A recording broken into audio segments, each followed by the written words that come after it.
passage, n'hésite pas à nous rejoindre si c'est pas encore fait et à partager la chaîne autour de toi, ça fera plaisir à tonton. Encore un classico, encore un match fou, spectaculaire, avec un scénario dingue. Et encore une victoire et une humiliation assez limitée, enfin comment dire, la casse a été limitée par le Real Madrid. Plus ou moins.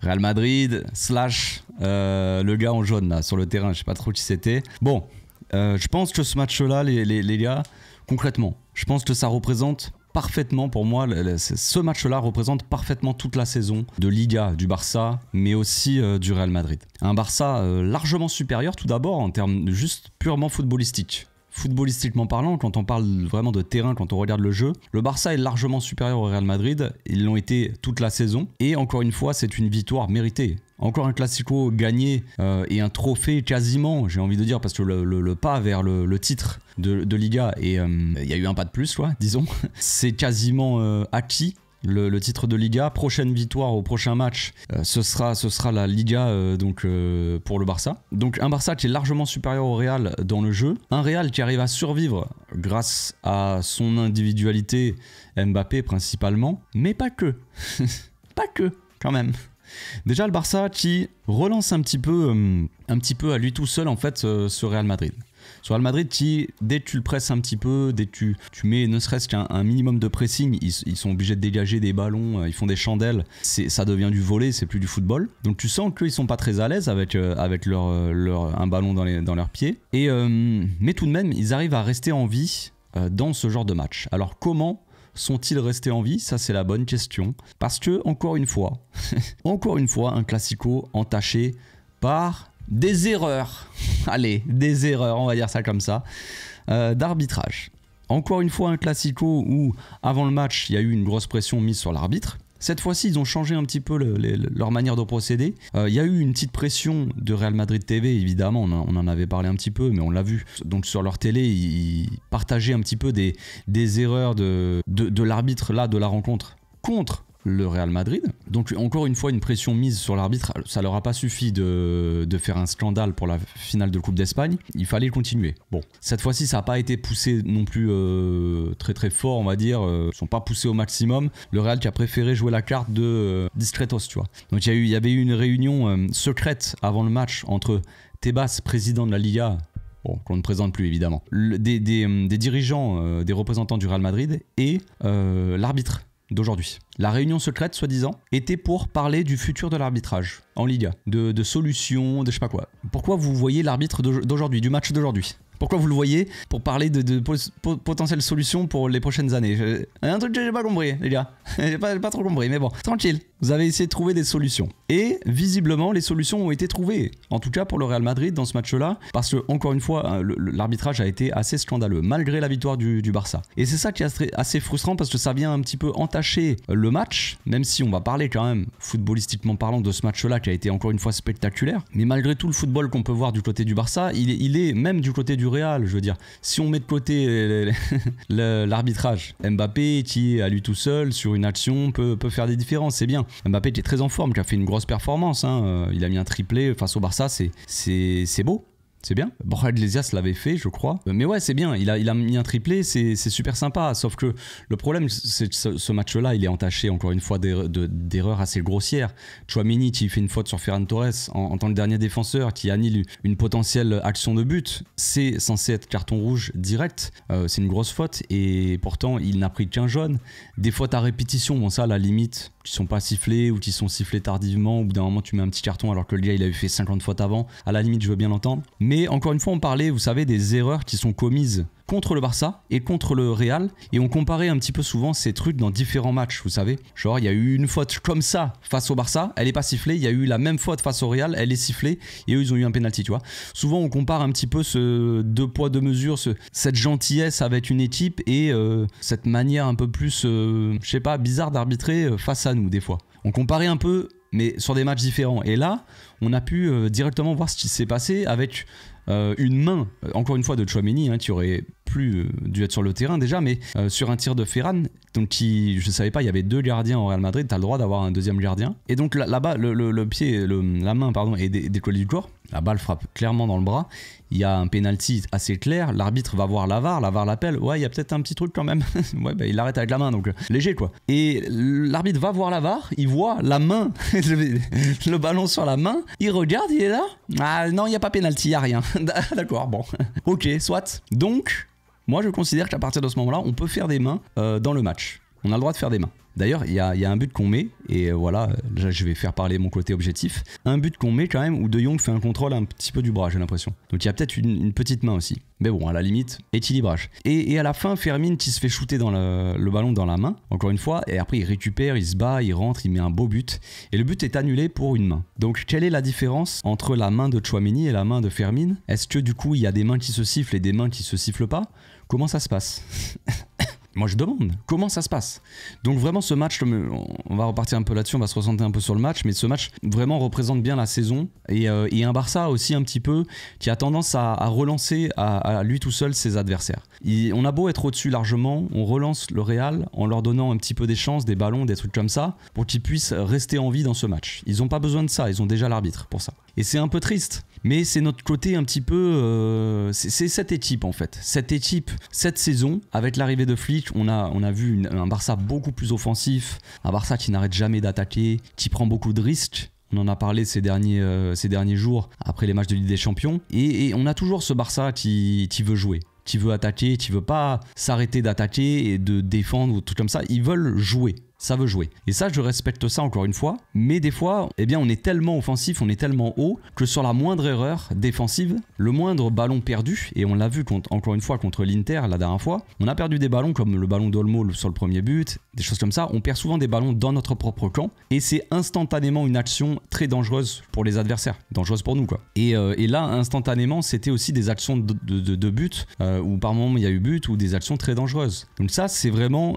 donné concrètement. C'est donné par l'équipe, pas volontairement évidemment, c'est des petites erreurs. Mais du coup, je trouve que ce match-là, voilà, représente, avec tout ce que j'ai donné là, ça représente assez bien la saison du Barça. Et encore une fois, on va finir par cette remontée. Encore une fois, on est mené de 2 buts. Donc encore une fois, on fait un début de match assez inquiétant, à l'image de ce qu'on a fait contre l'Inter, où on est mené de 2 buts contre l'Inter, on revient. Match retour contre l'Inter, on est mené de 2 buts, on revient. Bon, bref, après ça s'est mal passé. Et là, encore une fois, on est mené de 2 buts, et encore une fois, on revient. Donc, on peut noter cet esprit-là du Barça qui n'est jamais vaincu, en fait, qui n'est jamais mort. Ce Barça-là n'est jamais vraiment mort. Bon, alors, pour les haineux, les haters, oui, contre l'Inter, oui. Ok. Mais quand on revoit un petit peu toute la saison, on a cette sensation vraiment que le Barça, il y a beau avoir 1-2 buts d'avance, ils sont toujours là et tu te dis, les enterrez pas trop vite. Parce que ça va pas tarder à revenir. Il suffit d'un but d'Eric Garcia, le crack. Et puis voilà, d'un gros match aussi, d'un gros réveil de Rafinha qui, on avait un peu pointé du doigt dans les derniers matchs, tout ça, il était un petit peu moins bien. Là, il a vraiment été au niveau. On a vraiment senti le Rafinha qui marchait sur l'eau, qui était vraiment différentiel. Vraiment, ce Rafinha qui était un peu partout et efficace en plus de ça. Même si bon, il peut louper des trucs dans le match, ça c'est pas le problème. Mais à des moments clés, il est efficace. Il y a un face-à-face, il est clinique, il marque son but et vraiment voilà, Rafinha au niveau. Il y a eu une belle performance de l'équipe, une très belle performance de l'équipe. Évidemment, une entame de match qui peut nous inquiéter un petit peu. Bon, il reste pas beaucoup de matchs dans la saison, donc normalement ça devrait aller, on va toucher du bois évidemment, mais une entame de match un peu compliquée. Mais après, une fois que le Barça vraiment se met dans le droit chemin, ben encore une fois, on a un Barça qui est très supérieur quoi, très supérieur, avec des joueurs qui ont sorti encore une fois un gros match. De Jong, Pedri au milieu, c'est monumental. De Jong, j'ai beaucoup aimé son attitude à se battre, son attitude de capitaine pour le coup. J'ai souvent souligné l'attitude de Jong que je trouvais trop nonchalant, je trouvais pas assez concerné, il manquait de personnalité. Et De Jong de plus en plus il l'a, je l'avais souligné dans les dernières semaines, les derniers mois. Et là vraiment De Jong là encore une fois dans un classico comme ça, t'as besoin de joueurs qui ont de la personnalité, t'as besoin d'un capitaine qui va s'exprimer, et pas un capitaine qui se cache ou qui veut pas parler à l'arbitre, ou s'il y a des choses à dire, si on se fait voler en 4K devant les yeux du monde entier, il faut avoir quand même cette personnalité, ce caractère pour aller voir l'arbitre et dire quand il y a des choses qui ne vont pas. Et là, De Jong, il l'a fait. Non seulement il a fait ça, mais aussi il s'est battu sur des ballons, il a montré de l'agressivité, il y a eu quelques petites pertes de balles, il y a eu une perte de balle à la fin du match qui pouvait potentiellement être dangereuse ou quoi, à un moment donné, je sais plus. Mais j'ai aimé son attitude et j'ai aimé son match. Il a fait vraiment un très gros match. Gros match de Pedri encore une fois. Pedri qui est le maître du jeu, comme d'habitude. Hein. Les deux vraiment qui sont assez injouables. Hein. Le milieu du Real qui a jamais pu prendre la balle. Pedri, le face-à-face Pedri-Bellingham. Bellingham, tu sens qu'il a quelque chose de personnel contre Pedri. Il se dit peut-être qu'il voit les supporters qui disent que qui essaient de le comparer. Bon, c'est incomparable. Pedri, c'est un artiste. Bellingham, c'est un grand monsieur qui court sur le terrain. Donc, vas-y.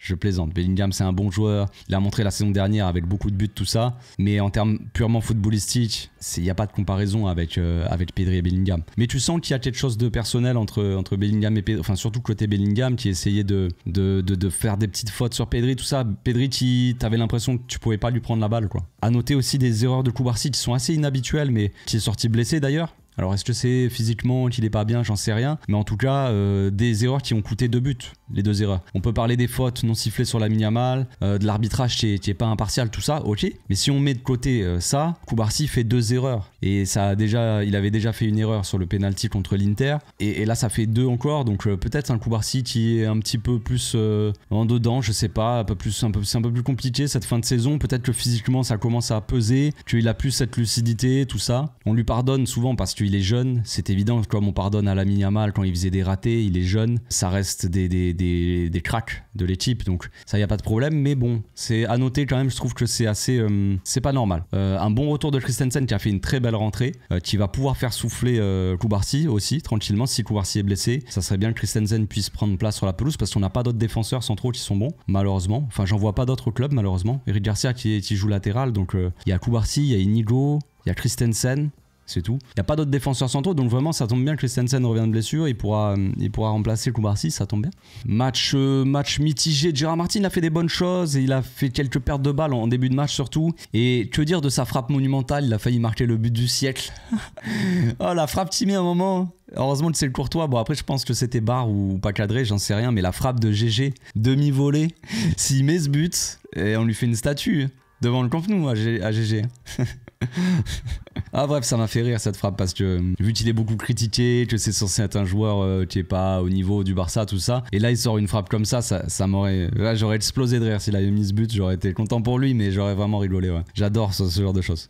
Comme pour le but d'Eric Garcia, j'adore ce genre de choses. Eric Garcia qui, je le répète, était très critiqué quand il est arrivé, tout ça. Alors certes, il n'était pas forcément au niveau quand il est arrivé, quand il est revenu, disons, au club de Manchester City. Son prêt à Girone lui a fait énormément de bien, hein. Il faut pas sous-estimer ça parce que il a fait une très bonne saison la saison dernière avec Girone. Là, il revient au Barça, il fait une très très bonne saison aussi, très utile. Eric Garcia, très content de l'avoir parce que Koundé s'est blessé. On avait besoin de milieu de terrain des fois, il était là. On avait besoin de défenseurs, il était là. On a besoin d'un latéral, il est là. Au final, c'est le genre de joueur un petit peu couteau suisse qui peut jouer un peu partout et qui est très utile à l'équipe. Et qui fait des différences, il marque des buts. Il marque des buts. Content aussi pour Ferran Torres, malgré qu'il n'ait pas marqué. Bon, peut-être que si Tchouaméni n'avait pas été gardien, peut-être qu'elle serait rentrée, j'en sais rien. Mais en tout cas, plutôt un bon match de Ferran Torres qui s'est rendu disponible, qui a beaucoup bougé, qui s'est battu aussi physiquement. Enfin, battu physiquement, pas comme Savic, il s'était arraché les parties génitales. Mais plus se battre à l'épaule, quoi. Vraiment, il y a eu un gros combat entre Tchouaméni, Asensio et Ferran. Et il les a gênés en vrai. Et puis il sort avec 2 passes D, je crois, ce qui n'est pas dégueu pour un joueur qui est censé être médiocre. Ça va, 2 passes D dans un classico, il y a pire hein, dans la vie. Maintenant il y a Olmo aussi, Olmo qui a été encore une fois absent à l'image de ses matchs contre l'Inter où on avait parlé déjà, il avait été assez transparent dans ses matchs. On l'avait pas vu, il était pas à son niveau. Un joueur comme ça est censé t'apporter, te faire des différences devant. Et Olmo a été encore une fois un peu invisible, insipide. Si je puis dire. Peut-être qu'il accuse le coup physiquement, qu'il est très... De toute façon, on le sait, il est irrégulier, Olmo. Physiquement, il est pas à 100%, il fait que de se blesser, de revenir, se blesser, revenir. Alors, ça, c'est une excuse, on va peut-être me dire c'est une excuse, mais c'est à l'image de ce qu'était Pedri avant. Même si Pedri revenait et faisait des bonnes perfs, il pouvait pas être vraiment régulier parce qu'il était souvent absent. C'est un peu pareil avec Olmo, qui a besoin d'être à 100% pour faire vraiment des différences. Et je pense que son physique ne l'aide pas. Maintenant, il y a une solution sur le banc qui s'appelle Fermin, qui est rentré, qui a fait énormément de bien, qui a fait une grosse rentrée, qui aurait pu marquer un beau but. Il s'est battu. Regardez la détermination avec laquelle Fermin s'est battu pour récupérer le ballon sur Valverde. Alors certes, Valverde lui shoot dans le bras juste avant, donc le but a été annulé, mais détermination de fou, il gratte le ballon, il revient, il passe entre 2 joueurs, il s'ouvre l'angle de tir et il frappe. Et il envoie une bonne frappe en plus de ça, parce que Fermin a une bonne frappe. Il bat Courtois qui est probablement peut-être le meilleur gardien d'Europe. Donc encore une fois, Fermin qui s'est qui s'est créé le but à lui tout seul, qui s'est fait le but, quoi. Et c'est très dommage d'avoir... c'est vachement dommage d'avoir annulé ce but parce que ça venait conclure vraiment une grosse domination du Barça. Un cinquième but qui aurait pu clore un petit peu... Voilà, bon, le débat est clos de toute façon, mais qui aurait vraiment... C'était la cerise sur le gâteau pour ce match. Il est parti célébrer avec les supporters. On célèbre à moitié cette Liga qui est quasiment acquise. Et ça aurait été beau, malheureusement, bon, voilà. On peut dire que le but a été justement annulé pour une main. Mais ce qu'on comprend pas, c'est avant ce qui s'est passé du coup. Tu vois? Soit on annule les trucs avec les... Soit on punit les mains, soit on les punit pas. Faut savoir les gars. Faut juste se mettre d'accord. Puis après on voit, tu vois. Bref, c'était un grand match. J'ai pas souligné le match de Lamine, mais encore une fois, il a fait des différences, voilà. Même si pendant certains moments dans le match, on le voyait pas trop, il disparaissait un petit peu. Et puis après, il réapparaissait, il faisait de la magie. C'est Lamine, quoi. C'est Lamine, mais vraiment un très beau match. Encore un scénario fou. Encore un match fou qui représente vraiment, comme je l'ai dit, cette équipe du Barça et cette saison. Mais un peu frustrant de... Ce résultat reste un peu frustrant, mais je pense qu'on va finir sur une note positive. On est quasiment champion. On est vraiment supérieur sur le terrain, on va dire, national. Sur la scène nationale en Espagne, on a gagné la Super Coupe d'Espagne, la Coupe d'Espagne. On est sur le point d'avoir cette Liga. On fait un triplé national. Quasiment, ok, c'est pas encore acquis, mais bon, vas-y, on va être prudent quand même. On est sur le point de faire un triplé national et ce n'est pas rien. Ce n'est pas rien. On sort en demi-finale, certes. Voilà, si on veut parler un peu de la saison dans la globalité, il y a beaucoup de frustration chez les supporters. Des supporters qui ne se remettent pas de cette élimination Ligue des Champions, qui l'ont encore en travers de la gorge. Ça, je veux bien l'entendre, mais il faut quand même célébrer cette victoire nationale-là, cette supériorité au final qui a été vraiment très grande. Très grosse supériorité du Barça par rapport au Real Madrid cette saison. Et surtout, on les a battus à chaque fois sur chaque trophée.